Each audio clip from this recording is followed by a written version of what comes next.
정복 요한계시록. 오늘도 요한계시록을 정복하기 위하여 또 한 걸음 내딛는 우리 성도님들을 축복하고 환영합니다.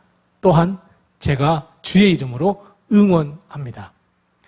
요한계시록을 정복해가는 우리의 발걸음을 멈추지 마시고 계속해서 조금씩 행진하셔서 요한계시록을 정복해가는, 완성해가는 우리 성도님들이 다 되시기 바랍니다.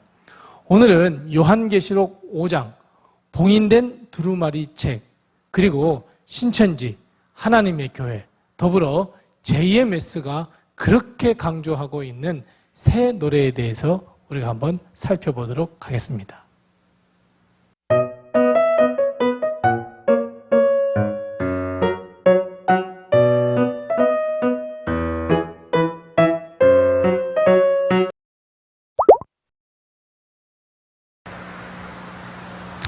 요한계시록 5장을 시작하면서 주님은 오른손에 봉인된 두루마리 책을 가지고 있다, 이렇게 시작하고 있습니다. 문제는 그 두루마리 책을 열 사람도, 볼 사람도, 읽을 사람도 없다, 이렇게 말씀하십니다. 그때 사도 요한은 그것 때문에 너무 안타까워 하나님의 뜻을 알 수 없어서 목 놓아 울기 시작합니다. 그때 한 장로가 사도 요한에게 와서 그것을 열고 읽고 해석해 줄 수 있는 사람을 소개해 주고 있습니다. 그분이 누구입니까? 맞습니다. 유다 지파의 사자, 다윗의 뿌리, 바로 예수 그리스도입니다. 자, 여기서 우리는 한 가지 기억해야 할 것이 있습니다. 무엇을 기억해야 하냐면, 우리는 언제든지 하나님의 말씀, 성경은 읽을 수 있습니다. 문자적으로. 하지만 참된 하나님의 말씀의 그 뜻, 정말 하나님께서 왜 이 말씀을 우리에게 하셨는지 그 뜻을 알게 하시는 분은 예수 그리스도라고 하는 사실입니다. 아무리 우리가 하나님의 말씀을 읽어도 하나님께서 감동해 주시지 아니하시면, 예수님께서 그 말씀의 뜻을 이해할 수 있도록 설명해 주시지 아니하시면 우리는 하나님의 말씀을 읽어도 그저 문자적으로 읽을 뿐 감동도 없고 은혜도 없습니다. 그래서 여러분, 하나님의 말씀을 읽을 때마다 하나님의 말씀을 잘 깨달을 수 있도록 우리 주 성령님께서 인도하시고 하나님의 영이 역사해달라고 우리는 기도하면서 하나님의 말씀을 읽어야 합니다. 그래서 하나님의 말씀은 문자로 읽는 것이 아니라 뜻으로 읽어야 합니다.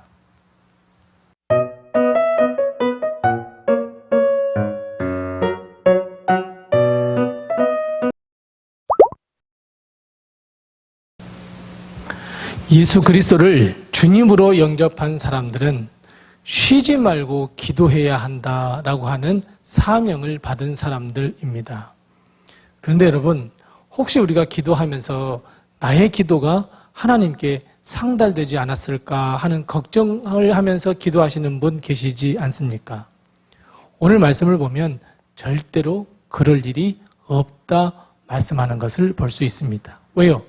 우리의 기도는 긍대접에 가득 담아서 하나님 앞에 상달된다라고 오늘 분명하게 말씀하고 있습니다. 단, 요한계시록 5장에 말씀하고 있는 이 성도들의 기도는 어떤 기도이겠습니까? 물론 간구도 있고 하나님께 드리는 기도도 있겠지만, 오늘 이 요한계시록 5장 여기에 나와 있는 성도의 기도는 하나님의 뜻을 알게 해달라고 하는 기도의 내용입니다. 즉, 봉인된 두루마리 책과 관련된 기도입니다. 그래서 요한계시록 5장에 나와 있는 이 성도들의 기도는 하나님의 뜻을 보여달라고, 하나님의 뜻을 밝히 알게 해달라고 하는 기도입니다.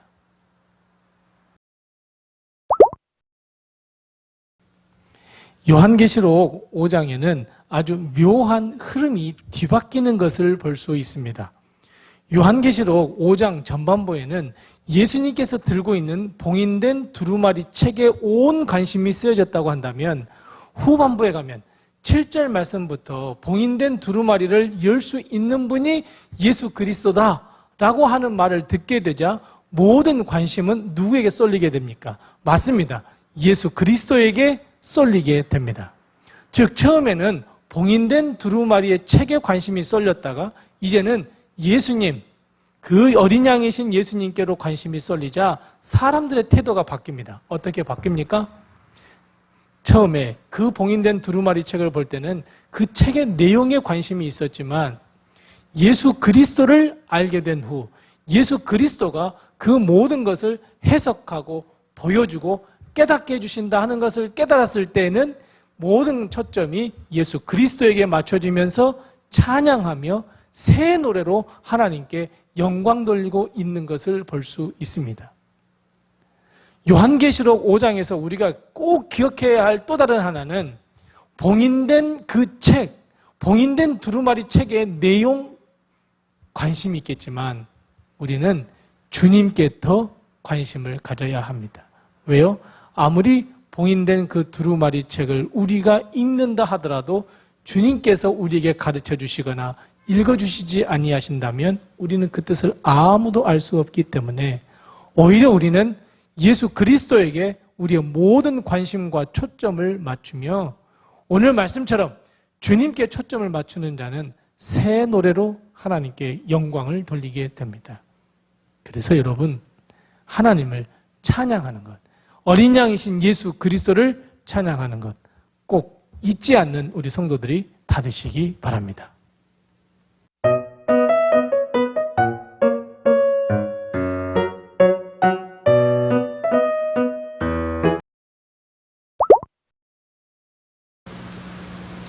우리가 예수님께 그 초점 모든 관심을 맞출 때에 우리는 새로운 노래로 하나님을 찬양하며 새로운 노래로 어린 양을 찬양한다고 배웠는데 여기서 말하는 이 새 노래라는 것이 무엇일까요? 이 새 노래가 담고 있는 의미는 무엇일까요? 정확한 의미는 무엇이냐면 우리가 죄인이었지만 예수 그리스도의 보혈의 피로 말미암아 구원받게 된 새로운 피조물이 된 우리가 주님을 찬양하는 것, 여러분 이것이 새 노래입니다. 하나님의 교회 안상홍 증인회는 이 새 노래를 어떻게 이야기하냐면 그 새 노래의 내용에 중심을 두지 아니하고 그 새 노래는 누구를 위해서 불러야 한다고 하냐면 안상홍이라고 하는 자신의 교주가 그 노래의 대상이 되고 그 노래가 바로 새 노래다 이렇게 주장하고 있습니다. 이것은 JMS도 마찬가지입니다. JMS도 그 교주 정명석을 노래하는 노래가 새 노래다 이렇게 주장하고 있고 그래서 새 노래로 찬양을 드려야 한다고 모든 찬양의 이 가사들을 다 개사해서 노래하고 있는 것을 볼 수 있습니다. 새 노래가 사실은 아닙니다. 그렇다면 여러분 신천지는 어떻게 그것을 설명하고 있을까요? 신천지는 조금 더 아주 조직적이고 체계적입니다. 자, 여러분 요한계시록에는 몇 개의 노래가 나온 줄 아십니까? 예, 맞습니다. 3개의 노래가 나옵니다. 신천지는 그렇게 주장합니다. 3개의 노래란 어떤 노래이죠? 네, 모세의 노래, 어린 양의 노래, 그리고 방금 이야기한 요한계시록의 새 노래. 자, 여러분 그럼 모세의 노래, 어린 양의 노래, 새 노래가 무엇일까요? 그래요. 신천지는 뭐라고 이야기하냐면 모세의 노래는 구약의 노래다. 어린 양의 노래는 신약의 노래다. 그리고 요한계시록의 노래. 이렇게 3개로 나누고 있는 것을 볼 수 있는데 참 그럴듯해 보입니다. 그래서 많은 사람들이 거기에 쏙 빠져드는데 여러분 모세의 노래, 어린 양의 노래, 그리고 이 요한계시록의 노래 내용을 가만히 한번 살펴보십시오. 구약의 노래입니까? 신약의 말씀입니까? 요한계시록의 말씀입니까? 아닙니다, 여러분. 모든 노래의 내용은 예수 그리스도께서 우리를 구원해 주신 구원을 노래하고 있습니다. 모세의 노래, 홍해를 가르시고 그 홍해로부터 구원해 주신 하나님을 찬양하는 노래입니다. 그 중심의 그 초점이 구원에 있습니다, 여러분. 요한계시록에서 말하는 이 새 노래, 여러분 안상홍 증인의 즉 하나님의 교회 JMS와 같은 그리고 신천지와 같은 그런 유혹에 빠지지 마시고 새 노래는 내가 예수 그리스도의 보혈의 피로 말미암아 구원을 받은 새로운 피조물로서 하나님께 드리는 모든 찬양이 다 새 노래다라고 하는 것을 여러분 꼭 기억하시기 바랍니다. 그렇다면 요한계시록 5장에도 보면 이 새 노래가 나오는데 그 새 노래의 내용이 무엇인지 여러분 한번 자막으로 한번 살펴보겠습니다.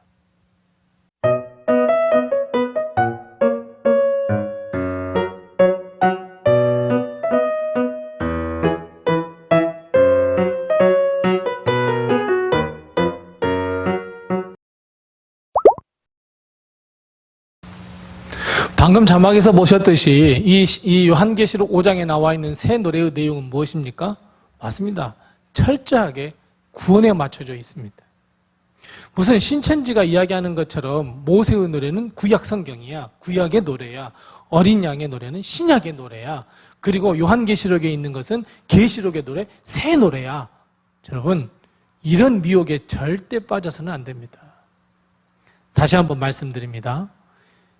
이런 하나님의 교회, JMS, 신천지와 같은 터무니없는 주장, 터무니없는 유혹에 빠지지 마십시오. 새 노래는 우리가 구원을 받아 예수 그리스도의 보혈의 피로 우리의 믿음으로 구원을 받은 우리가 새로운 피조물, 존재 자체가 변화가 되어 새로운 피조물이 되어서 하나님을 찬양하는 어린 양이신 예수 그리스도를 찬양하는 노래, 이 모든 것이 다 새 노래입니다.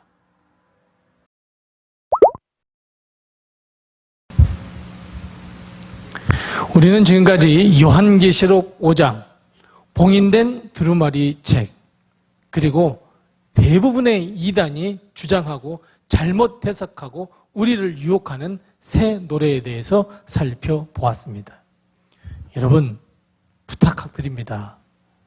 이상한 해석, 이상한 비유풀이 이단에 빠지지 마시고 우리 하나님께서 나를 구원하시고 내가 새로운 피조물이 되어서 하나님께 드리는 이 찬양, 바로 그것이 새 노래다라는 이 믿음을 꼭 가지시고 정확하게 하나님의 말씀이 어떤 말씀인지 꼭 깨달으셔야 합니다.